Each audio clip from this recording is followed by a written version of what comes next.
Very good morning दोस्तों। नमस्कार। मैं सी एस देवी आप सबका स्वागत करता हूं। चलिए शुरुआत करते हैं। सीजी करंट अफेयर पिछले 1.5 सप्ताह का हम लोग देखेंगे। ध्यान दीजिएगा, ये वीडियो आने वाले जितने भी एग्ज़ाम हैं ये सभी के लिए इम्पोर्टेंट है। चलिए शुरुआत करते हैं।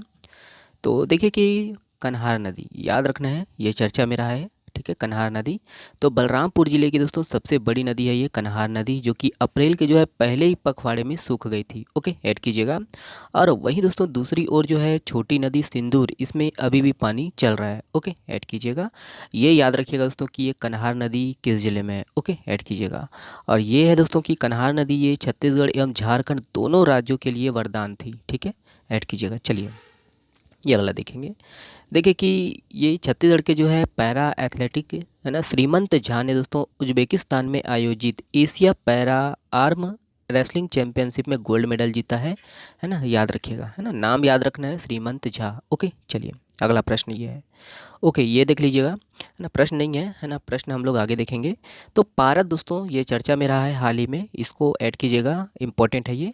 पारद मतलब क्या होता है दोस्तों? पारद मतलब शिकार होता है, और ये है ना पारद। लेकिन मान्यता के अनुसार दोस्तों ये जो है शिकार एक क्या है, एक धार्मिक अनुष्ठान है। और नारायणपुर के दोस्तों जाने माने जो लेखक है शिव नारायण ने लिखा है कि पारद खेलने जाने से पहले दोस्तों आदिवासियों को है ना देवताओं की जो है अनुमति लेनी होती है, और इसमें गांव के जो है प्रत्येक घर से एक व्यक्ति का होना आवश्यक है। ऐड कीजिएगा। ये याद रखना है दोस्तों कि ये जो है पारद है ना माटी तिहार के समय जो है ये अनुष्ठान किया जाता है। ओके, ऐड कीजिएगा। देखिए कि प्रदेश में जो है पारद चर्चा में क्यों रहा है दोस्तों? क्योंकि पारद की तरह दोस्तों नक्सलियों से सामना किया जा रहा है। ऐड कीजिएगा। और सरकार के निर्देश के अनुसार दोस्तों सुरक्षा बल जो है अब इसी पद्धति से, मतलब पारद पद्धति से ऑपरेशन चला रहे हैं। ओके, ऐड कीजिएगा।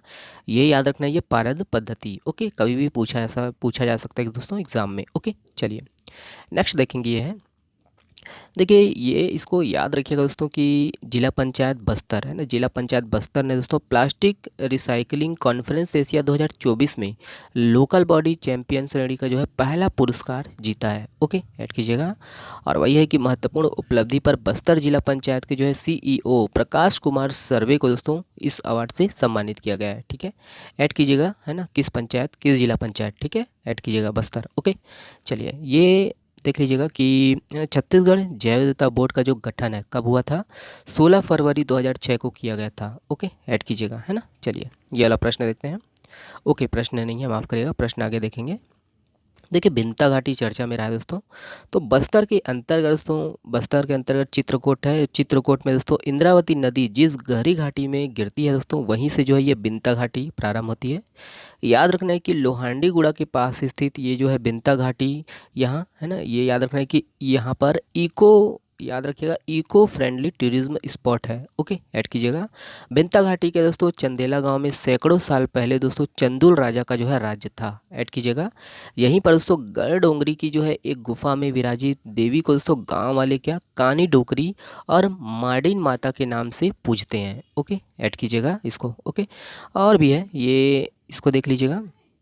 देखिए छत्तीसगढ़ वन विभाग है ना, छत्तीसगढ़ वन विभाग और आपका मध्य प्रदेश के शोधकर्ताओं की मदद से दोस्तों उद्यंती सीता नदी टाइगर रिजर्व में ये आपका जैव जीव देव स्वरूप के नाम से दोस्तों सर्वेक्षण कराया गया। ओके, ऐड कीजिएगा। बाकी इसके बारे में ये इम्पोर्टेंट है कि सर्वेक्षण में अलग अलग जो है देखिएगा कि है ना हाल ही में हुए सर्वेक्षण से तथ्य सामने आए हैं। जैसे आपका है ना भुजिया जनजाति है ना, याद रखिएगा भुंजिया जनजाति की जो है उप जनजाति, याद रखिएगा नागेश। ये आपका जो है भुंजिया जनजाति की जो है उप जनजाति नागेश, ये दोस्तों सर्प को देव स्वरूप मानते हैं। इसमें जो है सर्वे में ये सामने आया। ठीक है, नेताम समुदाय दोस्तों कछुआ को अपना देव स्वरूप मानते हैं। वहीं लोहार विश्वकर्मा समुदाय दोस्तों नीलकंठ भारतीय रोलर को दोस्तों पक्षी को ये देव स्वरूप मानते हैं। बाकी गाड़ा जगह दोस्तों मोर को जो है देव स्वरूप मानते हैं।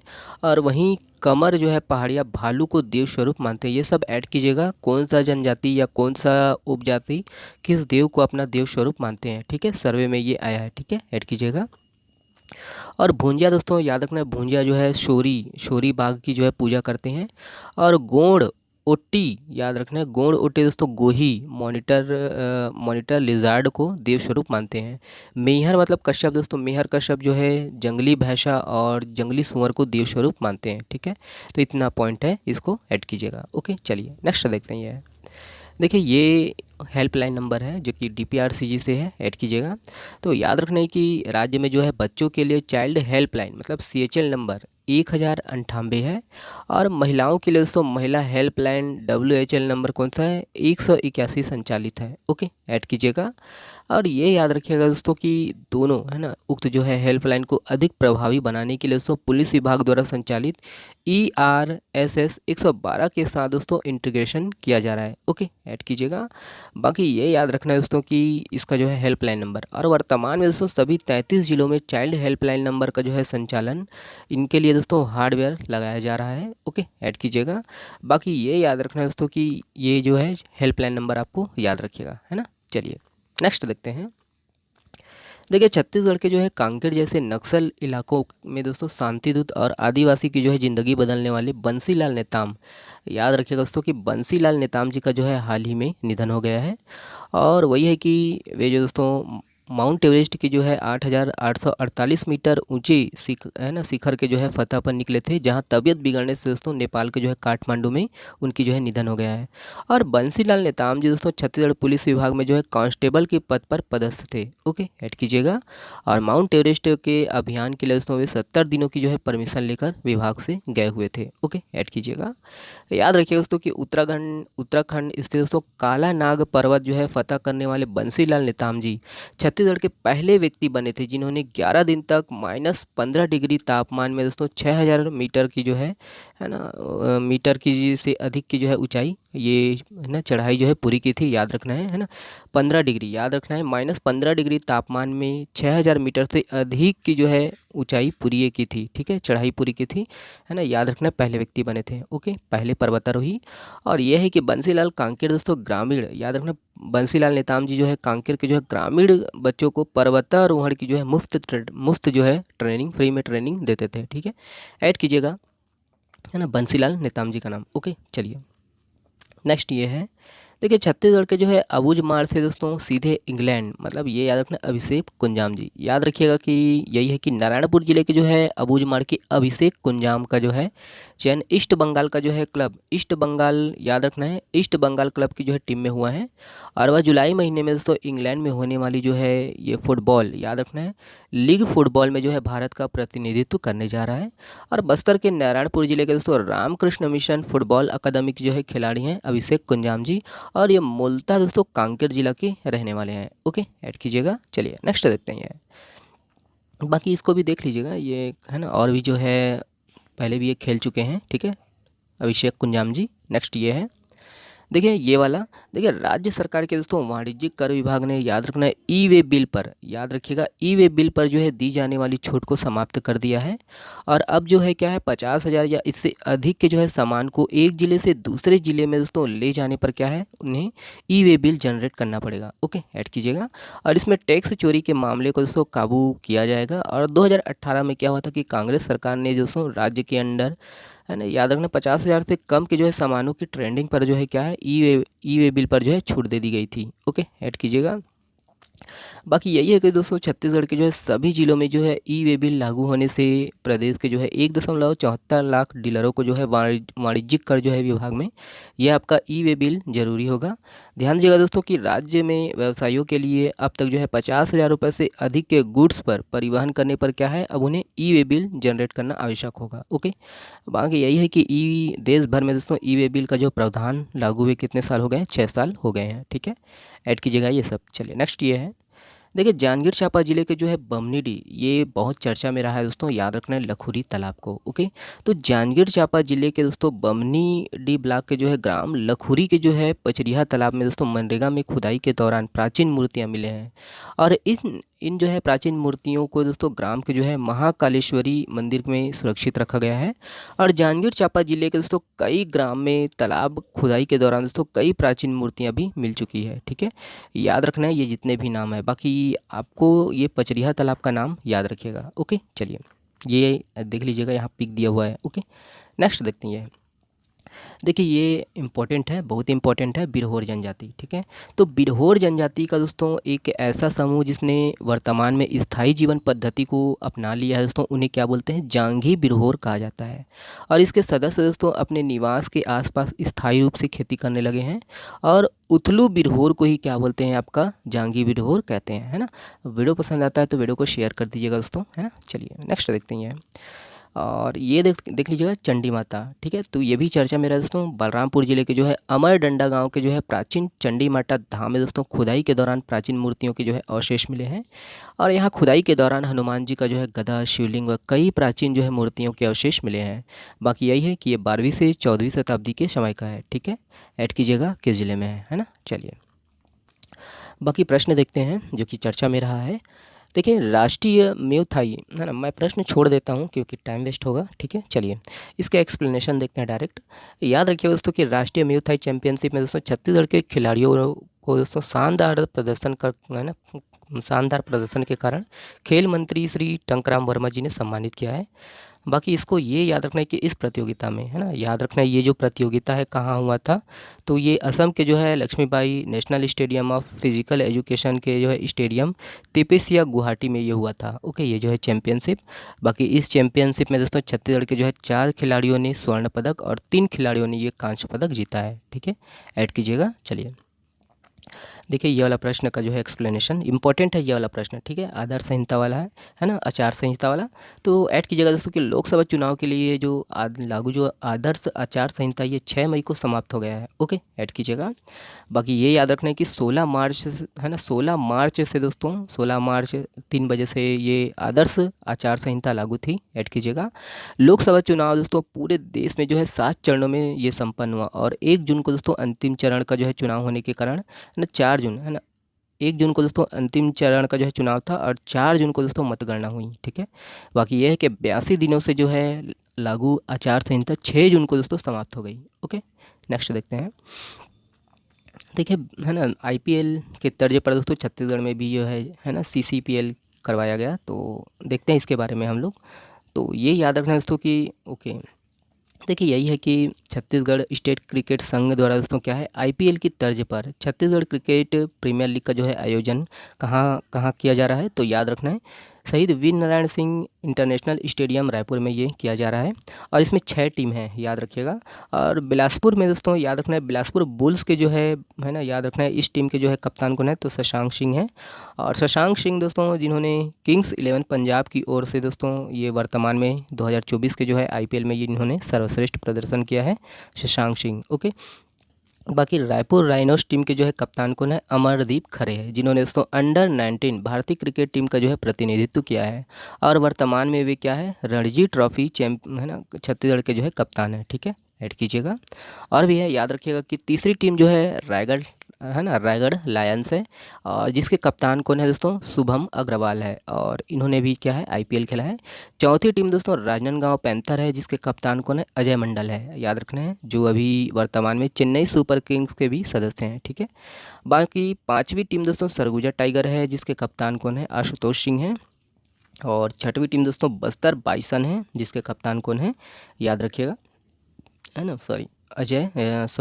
शशांक चंद्राकर। ठीक है, ढकारिया गया था, माफ़ करिएगा, शशांक चंद्राकर। ठीक है, ऐड कीजिएगा बस्तर बाइसन का। ओके, चलिए नेक्स्ट देखेंगे। ओके, ये इसको भी देख लीजिएगा कि जो सभी टीम है दोस्तों 7 जून से 16 जून तक दोस्तों रायपुर के शहीद वीर नारायण सिंह क्रिकेट स्टेडियम है ना इंटरनेशनल स्टेडियम में ये प्रदर्शन करेंगी, खेली जाएंगी 7 से 16 जून तक। ओके, ऐड कीजिएगा। बाकी यही है कि विजेता टीम को दोस्तों 15 लाख रुपए और उप विजेता टीम को 11 लाख रुपए का जो है पुरस्कार दिया जाएगा। और पहला जो मैच है किसके किसके मध्य खेला गया, तो याद रखना है बिलासपुर बुल्स और रायपुर राइनोस के मध्य खेला गया। ठीक है, ऐड कीजिएगा। ओके, चलिए ये वाला प्रश्न।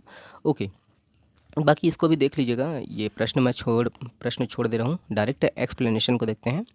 तो ये है, याद रखना कि हाल ही में दोस्तों IIM रायपुर में 2 दिनों तक जो है बौद्धिक परिचर्चा का जो है आयोजन किया गया है ना, राज्य सरकार के द्वारा। और इसमें यह है कि रायपुर, भिलाई सहित आसपास के क्षेत्रों में जो है स्टेट कैपिटल के रूप में विकसित कर जो है इसे विश्व स्तरीय IIT सेंटर है ना तैयार करने का जो है लक्ष्य रखा गया है इसमें। और नवा रायपुर अटल नगर में दोस्तों लाइवलीहुड सेंटर ऑफ एक्सीलेंस व दुर्ग जिले में सेंटर ऑफ इंटरप्रेन्योरशिप स्थापित करने का जो है लक्ष्य रखा गया है। बाकी स्टार्टअप को दोस्तों प्रोत्साहित करने के लिए वही है इंक्यूबेशन सेंटर की स्थापना, और BPO और KPO को आकर्षित करने के लिए IT पार्क स्थापित किया जाएगा। ओके, ऐड कीजिएगा। और भी है इसके संबंध में, याद रखिएगा दोस्तों कि देखिए कि नवा रायपुर में जो है IT आधारित रोजगार सृजन हेतु दोस्तों प्लग एंड प्ले मॉडल जो है इनका जो है विकास किया जाएगा। बाकी ये सब आप लोग देख लीजिएगा, ठीक। चलिए नेक्स्ट देखते हैं। ये है, देखिए सल्फ़ी। याद रखिएगा दोस्तों कि सल्फ़ी को बस्तरिया बियर के नाम से जाना जाता है और आदिवासी दोस्तों इसे आगस पानी मानते हैं। याद रखिएगा दोस्तों कि जब किसी को सल्फ़ी का जो पौधा है ये भेंट किया जाता है तब जो है ना बेटी की जो है जिस तरह विदाई किया जाता है गाजे बाजे के साथ, उसी तरह दोस्तों इसको भी सौंपते हैं। याद रखना है कि आदिवासी संस्कृति में सल्फ़ी जो है पूजनीय वृक्ष है और ग्रामीण मानते हैं कि दोस्तों सल्फ़ी वृक्ष जो है छुई मुई की तरह क्या होता है, अति संवेदनशील होती है। ओके, ऐड कीजिएगा। और इसकी तुलना दोस्तों योग्य बेटी से की जाती है, ऐड कीजिएगा। और भी है इसके संबंध में, याद रखिएगा दोस्तों कि सल्फ़ी का जो है एक पति होता है दोस्तों, और वही पति जो है सल्फ़ी के पेड़ पर चढ़कर जो है रस उतारता है। सल्फ़ी वृक्ष की ऊंचाई दोस्तों लगभग 70 वर्ष होती है, ऐड कीजिएगा।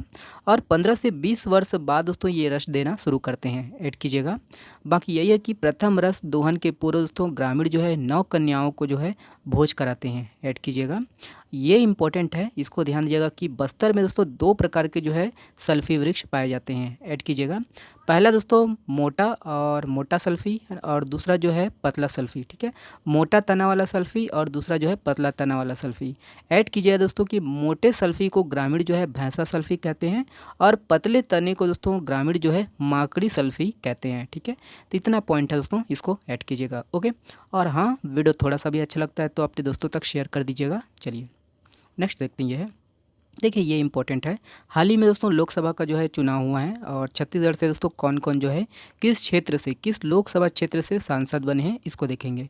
तो ये ऐड कीजिएगा दोस्तों कि बस्तर लोकसभा क्षेत्र से दोस्तों आपका महेश कश्यप, ओके, भाजपा से ही।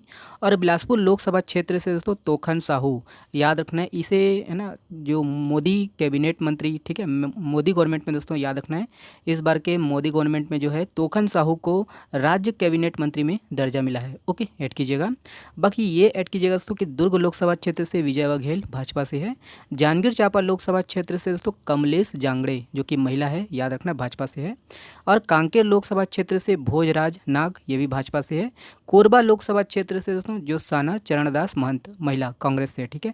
याद रखना 11 लोकसभा सीट में से दोस्तों 10 जो है भाजपा का है और 1 जो है ये कांग्रेस का है जो कि एक महिला है ना, कोरबा से, ठीक है, ऐड कीजिएगा।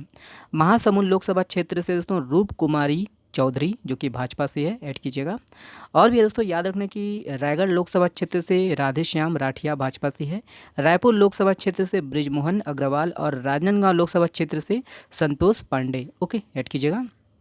लास्ट का देख लीजिए कि सरगुजा लोकसभा क्षेत्र से चिंतामणि महाराज, ये भी भाजपा से है। ओके, तो ये दोस्तों लोकसभा क्षेत्र है, याद रखना है कहाँ से कौन जो है सांसद चुने गए हैं, ठीक है, ऐड कीजिएगा, पूछा जा सकता है एग्जाम में। ओके, और खासकर इसको याद रखना है बिलासपुर से तोखन साहू जी। ओके, चलिए ये वाला देखते हैं। देखिए, है ना, ये चुनाव हुआ था प्रथम चरण, द्वितीय चरण, तृतीय चरण। तो लोकसभा चुनाव छत्तीसगढ़ में देखते हैं। मैं प्रश्न को छोड़ दे रहा हूँ क्योंकि वीडियो काफ़ी लंबा हो जाएगा, ठीक है ना। तो ये है दोस्तों कि लोकसभा चुनाव के जो है तीसरा चरण, याद रखना, तीसरे चरण का जो चुनाव है छत्तीसगढ़ में, ये कोरबा, जांजगीर चांपा, दुर्ग, बिलासपुर, रायगढ़ और रायपुर व सरगुजा में हुई थी, याद रखना है।